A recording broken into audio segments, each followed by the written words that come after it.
जो माउस समझ था, तो जो माउस को उन्होंने उस बॉक्स में बंद कर दिया था, तो माउस उसमें कूदने लगा, कूदते कूदते बहुत देर तक कूदा, फिर उसका जो पैर था वो सडनली उस लेवर पे लगा, जिससे कि लेवर क्रॉस हो गया, उससे फुट मिल गया। उन्होंने ये एक्सपेरिमेंट कितनी बार किया, फिर कितनी बार जाने के बाद स्किनर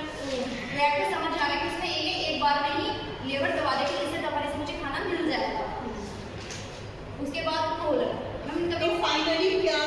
इसने ये समझ में आया, इसमें इन्होंने स्टिमुलस का इस्तेमाल नहीं किया था, इन्होंने जो था इसमें रेस्पॉन्स का इस्तेमाल किया, यानी इसे रेस्पॉन्स स्टिमुलस थ्योरी भी कहते हैं। और इसमें जो मेन था इन्होंने थ्योरी, और इन्होंने इसे थ्योरी ऑफ रीइंफोर्समेंट भी बोला था। थ्योरी ऑफ रीइंफोर्समेंट इन्होंने इसलिए बोला था कि इन्होंने स्टिमुलस का इस्तेमाल नहीं किया था, लेकिन उससे खाना नहीं गया था, फिर वो रीइंफोर्स हुआ था खाने की वजह से, फिर बार बार घूमने लगा था, इसलिए उन्होंने थ्योरी ऑफ रीइंफोर्समेंट बोला था। उसके बाद है कोहलर की जो थ्योरी है, ये हमारे जो बहुत ब्रैड कोहलर ने दी थी, और उनके साथ और भी बहुत ही साइकोलॉजिस्ट थे, वो उनको गेस्टाल्ट साइकोलॉजिस्ट थे, और इसे गेस्टाल्ट थ्योरी भी बोलते हैं। और जो ये जो कोहलर की थ्योरी थी वो थी इनसाइट थ्योरी, इसे इनसाइट थ्योरी के नाम से भी जानते हैं, इनसाइट थ्योरी ऑफ लर्निंग भी बोलते हैं कोहलर की इनसाइट थ्योरी। तो इन्होंने क्या कहा था, इन्होंने दो एक्सपेरिमेंट किए थे चिंपैंजी के ऊपर, जिनका चिंपैंजी था उसका नाम था सुल्तान। पहले तो इन्होंने एक्सपेरिमेंट किया, इसने चिंपैंजी को एक केज में बंद कर दिया था, और बाहर केले रखते थे, केज के बाहर निकाला था केला, और केज के अंदर इन्होंने 2 स्टिक डाली थी। तो चिंपैंजी ने पहले तो हाथ से ट्राई किया, उसे नहीं मिला, फिर उसने एक स्टिक, उसने फिर थोड़ा बहुत देखा, सोचा इधर, फिर उसने एक स्टिक खाई चिंपैंजी ने, फिर उसने एक स्टिक से ट्राई किया, उसे फिर भी वो केले नहीं मिला, फिर उसने फिर सोचा, फिर बहुत देर तक सोचा, फिर उसने उन इस दोनों स्टिक्स को जोड़ के फिर उसने ट्राई किया, उसके बाद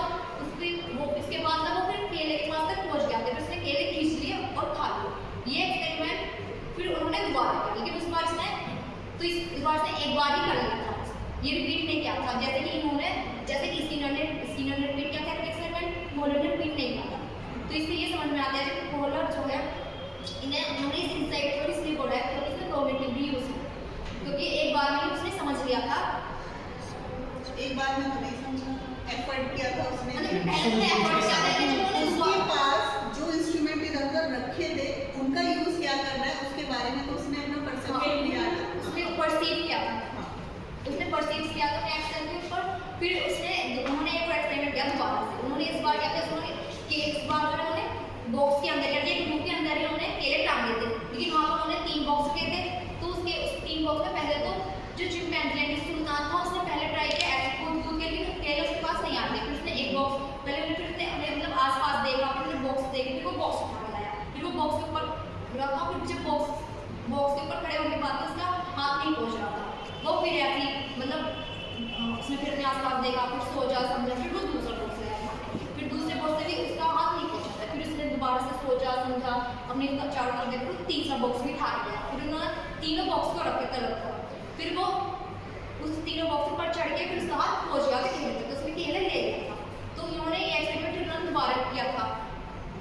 तो दोबारा भी उसने एक बार भी कर लिया था, क्योंकि उसने पहले ही समझ लिया था कि इसे किस तरह से मिलेगा। उसके बाद लर्निंग की थ्योरी जो है हमारी कॉग्निटिव फील्ड थ्योरी है। जब इसे नाम बताया, और जो साइकोलॉजिस्ट थे कोहलर के कंट्रीब्यूशन जो दिया था वर्थिमर ने दिया था, जो लेविन जो थे वो जर्मन के रहने वाले थे, लेविन जो थे जर्मन के रहने वाले थे, और इनको लेविन जर्मन साइकोलॉजिस्ट थे,